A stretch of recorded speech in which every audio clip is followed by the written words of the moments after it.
अस्सलाम वालेकुम नाज़रीन, मैं हूं डॉक्टर मसूद परवेज़। आप मेरा चैनल देख रहे हैं इनोवेटिव पाकिस्तान। आज की वीडियो जो है वो मिक्स है, मिक्स टॉपिक हैं, 3-4 टॉपिक इकट्ठे कवर करने हैं। सबसे पहले तो ये है कि आपके लिए ये खुशखबरी है कि इस वक्त बिज़नेस अपॉर्चुनिटीज़ में एक ज़बरदस्त अपॉर्चुनिटी निकली हुई है। वो ये है कि इलेक्ट्रिक गाड़ियाँ जो हैं वो धड़ाधड़ बिक रही हैं, आवाम का रश लगा हुआ है इलेक्ट्रिक स्कूटियों पे भी, इलेक्ट्रिक कारों पे भी। लेकिन किसी के पास जो है वो ये नॉलेज नहीं है कि इनको ठीक कैसे करना है, इसकी मेंटेनेंस कैसे करनी है। गाड़ियाँ जब ले लेंगी तो ज़ाहिर है वेयर एंड टेयर होती है, मेंटेनेंस होती है, तो वो कौन करेगा। तो इस सिलसिले में हमने बिफोर टाइम ये सोचा है, क्योंकि स्कूटी लोगों ने ले ली और उसके बाद पता चलता है जी आज फ़लाँ खातून जो है वो नहर पे खड़ी थी और उसकी स्कूटी ख़राब हो गई, उसको ठीक करने वाला कोई नहीं था, और वो फिर रिक्शे में डाल के तो दर बदर बेचारी ठोकरें खा रही थी कि भाई इसको ठीक कौन करेगा। तो जिसके पास भी जाती है तो वो कहते जी हम इसका काम नहीं जानते। तो इससे पहले कि कारों के साथ भी ऐसा हो, तो हमने सोचा है कि क्यों ना इसकी एक टीम पैदा की जाए और सबसे पहले जो है हमारे जो ट्रेंड वर्कर हैं वो मार्केट में इसको ठीक करने के लिए मौजूद हों। तो इस हिस्से में हमारे पास ये अब एक ट्रेनिंग प्रोग्राम हम लॉन्च कर रहे हैं कि जिसमें हम इलेक्ट्रिक कार को खोलेंगे, उसको दोबारा जोड़ेंगे और उसके बाद चलाएंगे। ये सारे जो है ट्रेनिंग वाले ख़ुद ये काम करेंगे।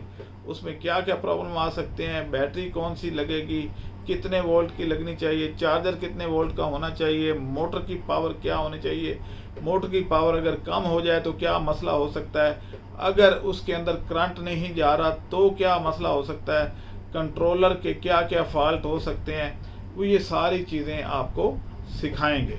तो दूसरी जो बात है वो ये है कि हम इसकी असेंबलिंग अब पाकिस्तान में गाड़ियों की होने लगी है और उसमें आपके इस भाई को चाइना वालों ने सिलेक्ट किया कि वो मेरे साथ चलना चाह रहे हैं। चलें, ठीक है। अच्छा, दूसरी बात यह है कि हमारे पास काफ़ी सारे लोग, दूसरा टॉपिक है, अब वो टॉपिक ख़त्म हो गया।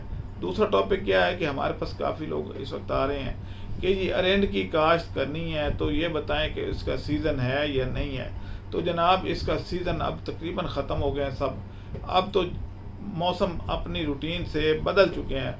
जब सावन चढ़ता है तो बारिशें होती नहीं हैं और सावन से पहले इतनी बारिशें होती हैं कि आप कहते हैं कि ये क्या हो गया।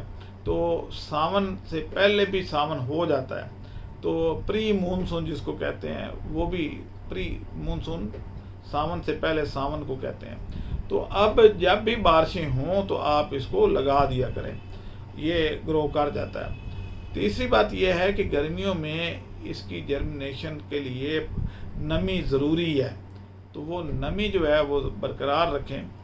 अब ये टॉपिक भी दूसरा ख़त्म हो गया। तीसरा टॉपिक शुरू करते हैं कि जो हमारे यहाँ अक्सर लोग गलती कर रहे हैं, जब हम बायोगैस प्लांट देते हैं तो उनको कहते हैं भाई इसमें गोबर और पानी मिक्स करके डालना है।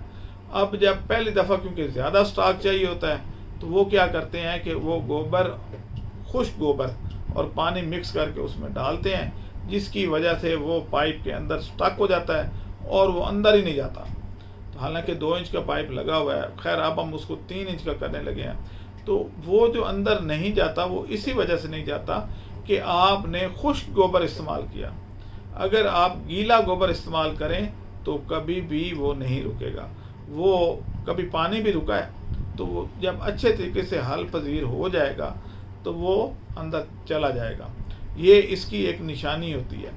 अच्छा, तीसरी बात यह है कि एक साहब ने अजीब वाक़या कर दिया कि गैस बन रही थी, चूल्हे चल पड़े थे, सारा कुछ ठीक था, तो नीचे वाले पोर्शन में गैस आ रही थी, ऊपर वाले में थोड़ी स्लो थी। तो बजाय इसके कि वो उसको कंप्रेसर लगा देते और ऊपर वाले भी पोर्शन में प्रेशर पहुंच जाता, किसी ने उनको राह जाते ने मशवरा दिया कि इसमें यूरिया खाद डाल दें, और मौसूफ ने उसमें 5 किलो यूरिया खाद डाल दी कि इससे गैस ज़्यादा बनती है और फिर ऊपर भी पहुंच जाएगी। जब वो खाद डाली तो बैक्टीरिया मर गए और जो नीचे चूल्हे जल रहे थे या खाना वाना पक रहा था काफ़ी दिनों से, वो भी चूल्हे ठंडे हो गए। और जब उससे जाके उन्होंने बात की कि जनाब तुमने हमें ये क्या मशवरा दिया है, कभी तुमने इस्तेमाल किया था?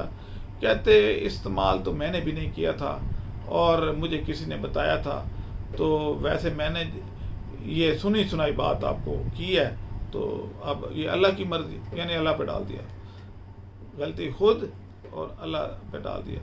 कभी भी आप, पहली बात यह है कि ताज़ा गोबर इस्तेमाल करना है। नंबर 2, आपने उसमें अगर ताज़ा गोबर थोड़ा है तो कोई बात नहीं, अगले दिन डाल दें, कुछ अगले दिन डाल दें, कुछ आज डाल दें, जब तक कि वॉल्यूम पूरा नहीं हो जाता, लेकिन डालें ताज़ा, सूखा गोबर नहीं डालना।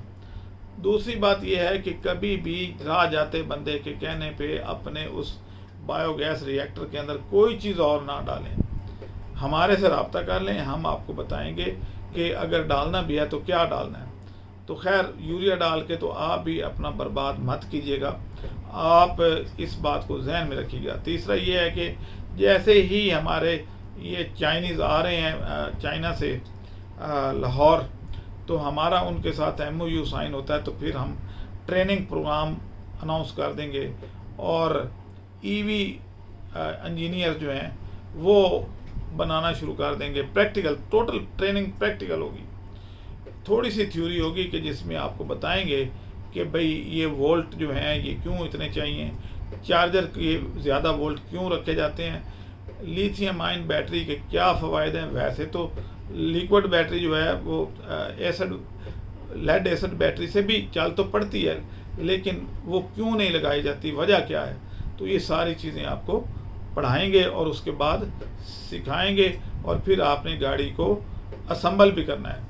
तो आज के लिए बस इतना ही, इजाज़त दें, अल्लाह हाफ़िज़।